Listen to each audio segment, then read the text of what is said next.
Hello, this is the Wikstrand, and I think we can all agree on that the time machine used in this 1960 edition of the Time Machine is the most gorgeous time traveling device that has ever been cooked up by Hollywood ever. It is so iconic and it is so gorgeous and it is so good that it actually made an appearance in Gremlins 2: The New Batch for a split second and then just flying off again to 802,000-ish times again, I guess, I don't know, but that is kind of funny. Now let's take a look today at the 1960 The Time Machine.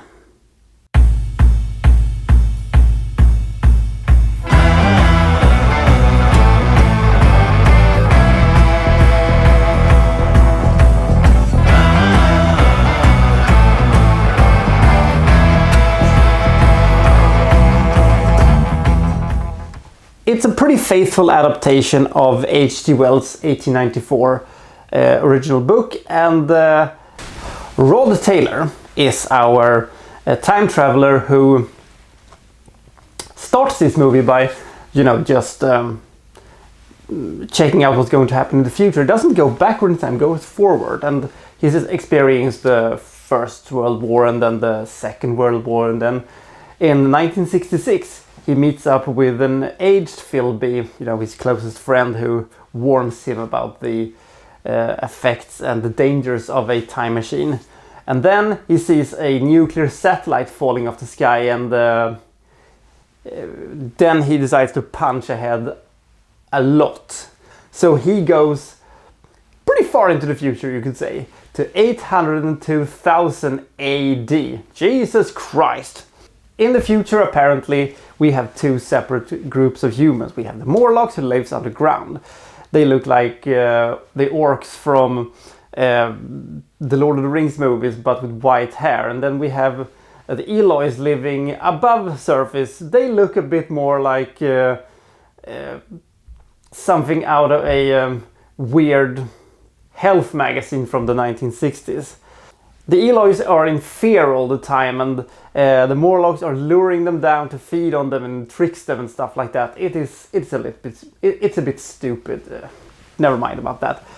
Our now rather stuck time traveler needs to up his game and try to, help the Eloys.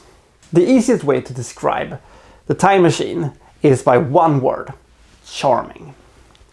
It is a charming movie.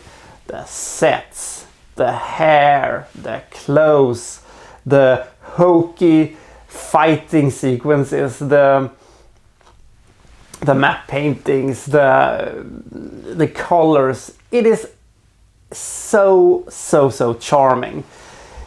It looks like a very big and very expensive episode of Star Trek, and if you just adjust yourself to this style of movie making, I think you'll be right at home in this one, even though it's a little jarring at times. Rod Taylor's romance with the very barely legal Eloy girl, played by Yvette Mimieux,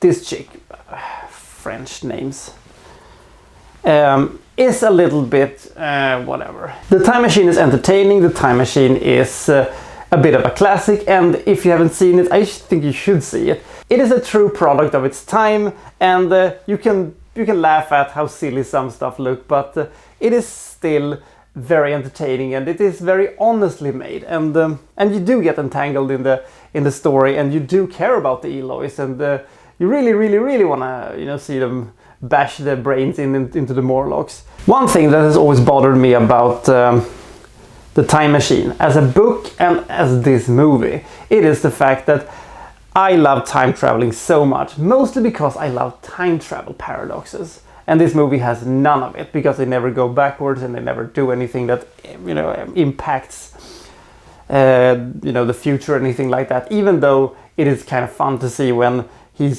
seeing how the fashion changes and how the cars models switches over time, and those effects are kind of neat. But I really can't put the blame on the movie for doing that, because it is a faithful adaptation of the source material. It's much better than the 2002 remake, even though that movie actually is better than people gives it credit for.